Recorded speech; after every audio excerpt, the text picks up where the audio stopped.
Hello students, we are studying the chapter 7 energy flow in an ecosystem. Last time we had studied the biogeochemical cycles and carbon cycle. Today we have to study about the oxygen cycle. तो आज जो है हमें इस video में oxygen cycle के बारे में पढ़ना है.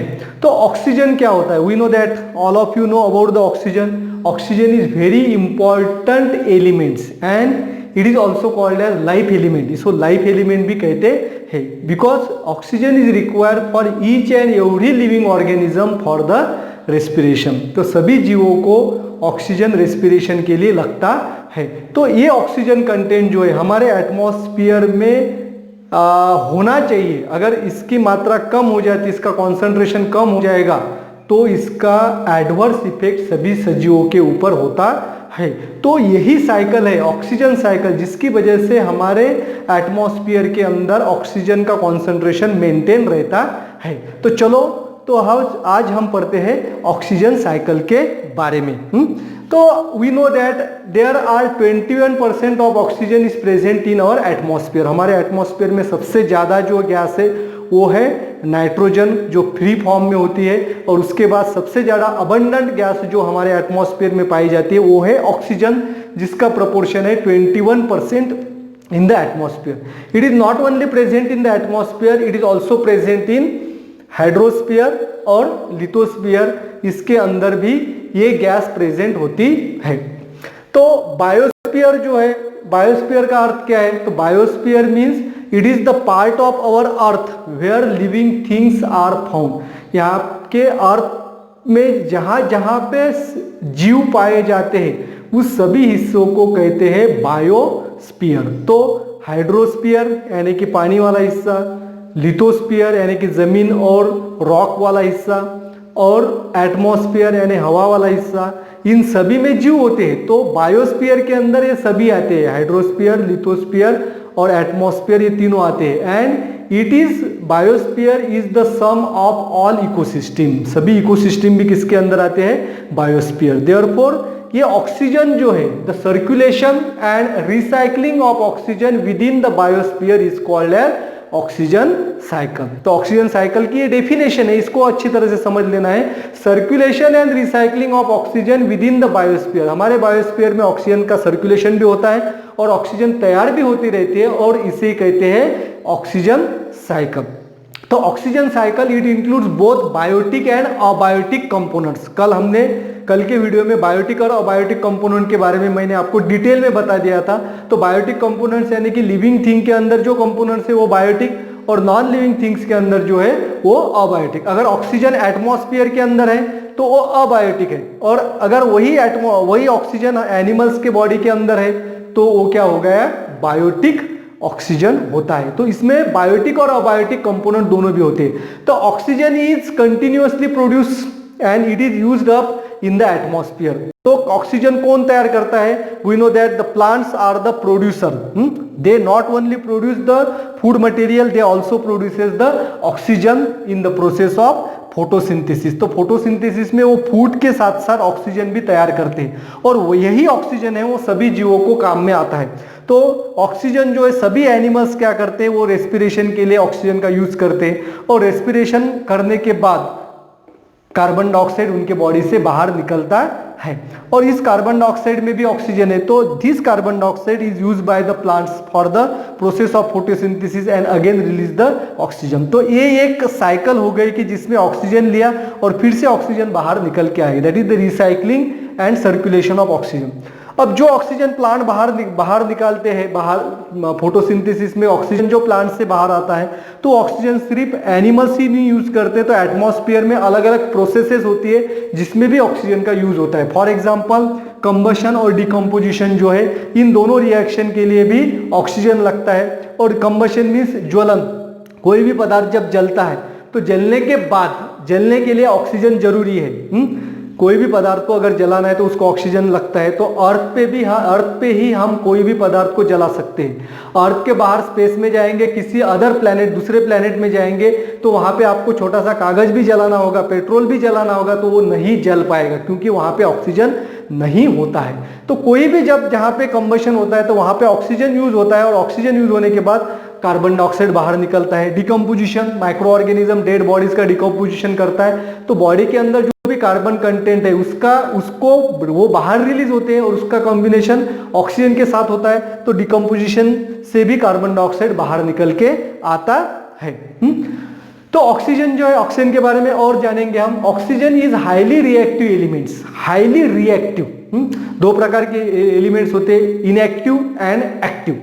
इनएक्टिव एलिमेंट्स कौन कौन थे? जो नोबल गैसेस है, helium, neon, argon, krypton, xenon, radon, ये सब जो है वो इनएक्टिव एलिमेंट्स है। लेकिन ऑक्सीजन जो है, ऑक्सीजन वो रिएक्टिव है, तो रिएक्टिव के साथ साथ हाईली रिएक्टिव है। तो हाईली रिएक्टिव है इसका मतलब है ये does not exist in a free form और एटॉमिक स्टेट, यानी कि एटॉमिक ये हमें नेचर में कहीं पे भी नहीं मिलेगा। एक ऑक्सीजन का एटम कहीं पे भी नहीं मिलेगा, क्योंकि वो क्या करता है, it reacts with other elements and compound. बाकी के एलिमेंट्स और कंपाउंड के साथ उसकी रिएक्शन होती है, और अलग अलग तरह के मॉलिक्यूल्स और कंपाउंड्स वो ऑक्सीजन दूसरे एलिमेंट के साथ और कंपाउंड के साथ बनाता है। जिसमें आप देख सकते हैं ऑक्सीजन का मॉलिक्यूल O2, सिंगल ऑक्सीजन नहीं, दो ऑक्सीजन से ऑक्सीजन बना है। H2O, वाटर के अंदर भी ऑक्सीजन है। CO2, कार्बन डाइऑक्साइड के अंदर ऑक्सीजन है। और इनऑर्गेनिक कंपाउंड जो है, जो बहुत सारे, कुछ एग्जांपल्स मैंने यहाँ पे लिखे हैं, जिसमें है calcium oxide, magnesium oxide, aluminium oxide, ferric oxide, ferrous oxide,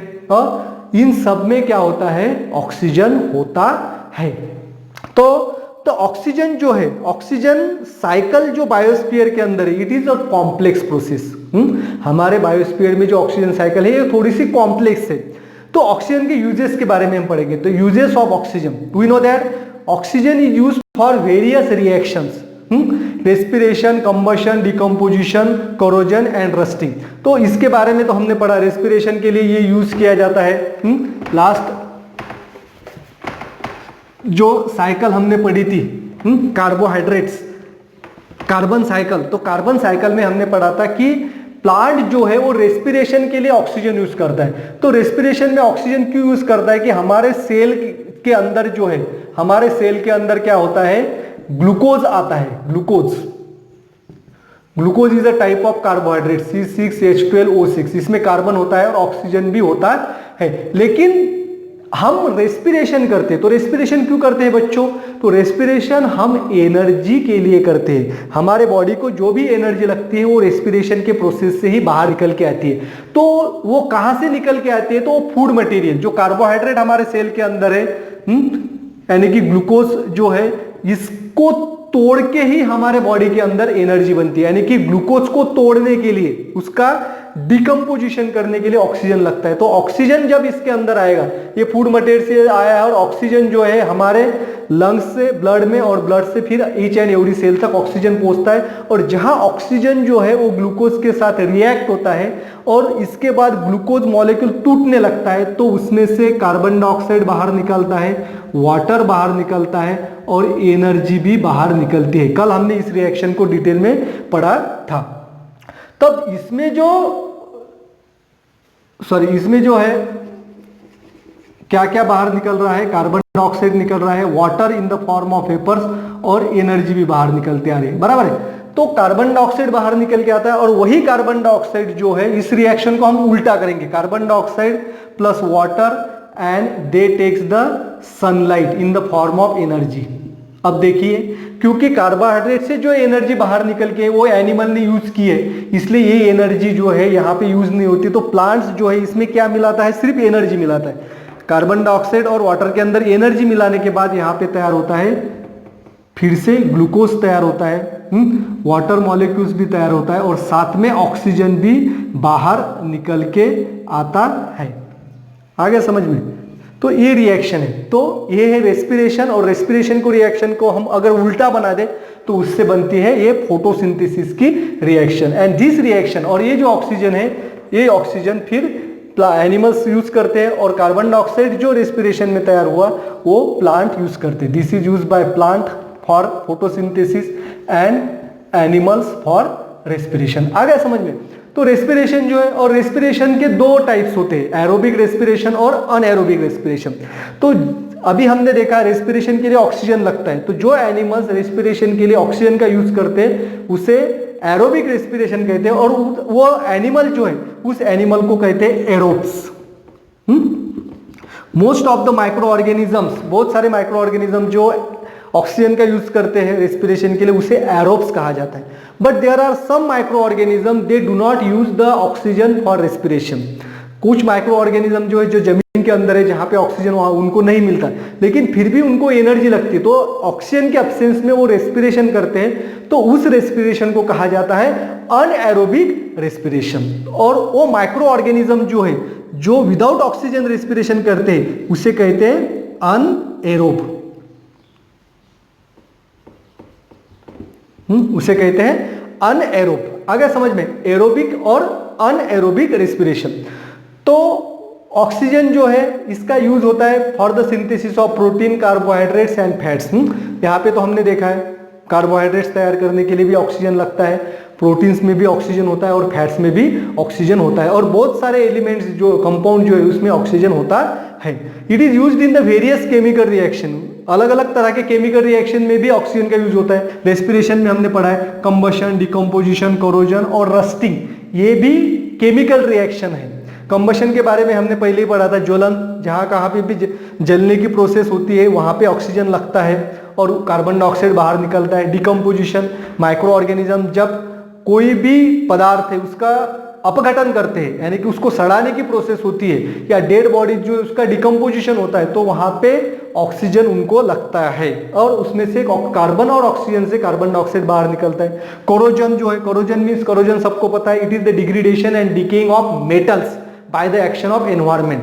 बहुत सारे मेटल्स है जिसका हवा और पानी के साथ जब संबंध आता है तो उनका कोरोजन होता है। कोरोजन की वजह से वो मेटल्स जो है वो खराब होने लगते हैं, तो उस प्रोसेस में भी ऑक्सीजन जो है वो रिस्पॉन्सिबल होता है। For example corrosion of aluminium, corrosion of magnesium etcetera. Then rusting, rusting it is also the type of corrosion and specially related with iron. जहां पे आयन का कोरोजन होता है उसे क्या कहा जाता है? उसे रस्टिंग कहा जाता है। तो आयन का रस्टिंग होने के बाद वहां पे तैयार होता है Fe2O3 आयन ऑक्साइड, और आयन ऑक्साइड मींस रस्ट होता है। और इस प्रोसेस में भी आयन की रिएक्शन ऑक्सीजन के साथ होती है, तो उसकी वजह से उस पर रस्ट होता है जिसे हम गंज कहा जाते हैं, और गंजने की वजह से आयन जो उसकी क्वालिटी खराब होती है उसको, और वो करोड़ होने लगता है।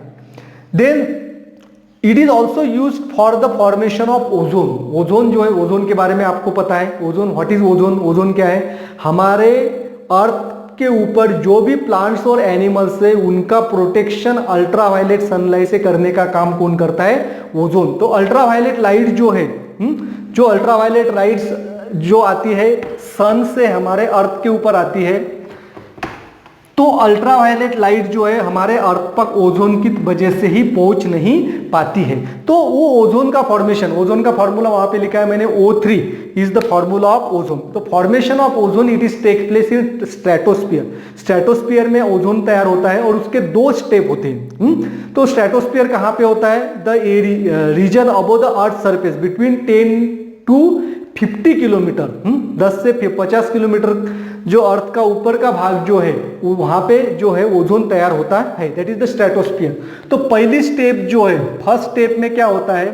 जो ऑक्सीजन वहां पे प्रेजेंट है, तो ऑक्सीजन के अल्ट्रावायलेट लाइट जब पड़ता है तो अल्ट्रावायलेट लाइट की वजह से ऑक्सीजन का डिकम्पोजिशन होता है और यहाँ पे एटॉमिक ऑक्सीजन तैयार होता है, जिसे कहते हैं नेसेंट ऑक्सीजन।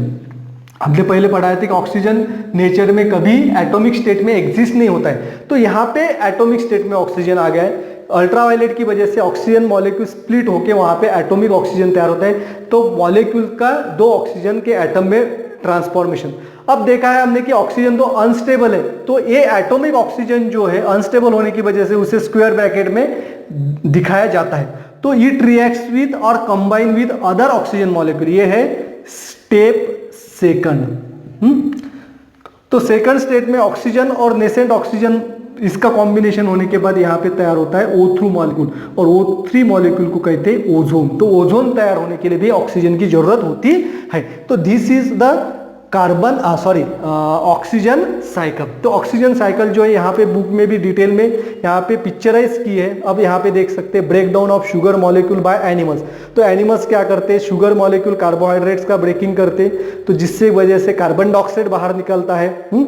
और कार्बन डाइऑक्साइड सभी एनिमल जो है रेस्पिरेशन की प्रोसेस में कार्बन डाइऑक्साइड बाहर निकालते हैं, और वही कार्बन डाइऑक्साइड प्लांट यूज करता है फोटोसिंथेसिस की प्रोसेस के लिए, और फोटोसिंथेसिस के प्रोसेस में वो फूड तैयार करते हैं, उसके साथ भी ऑक्सीजन रिलीज होता है, और जो भी ऑक्सीजन रिलीज होता है वो सभी एनिमल्स जो है रेस्पिरेशन के लिए यूज करते हैं। फिर से कार्बन डाइऑक्साइड, फिर से ऑक्सीजन, फिर से carbon, and this cycle goes on, and this is the oxygen cycle. And this oxygen cycle is very simple, and आशा करता हूं कि आप सबको ये ऑक्सीजन साइकिल अच्छी तरह से समझ में आई होगी। तो नेक्स्ट साइकिल जो है वो है नाइट्रोजन साइकिल, जिसके बारे में हम कल पढ़ेंगे। Thanks for watching the complete video.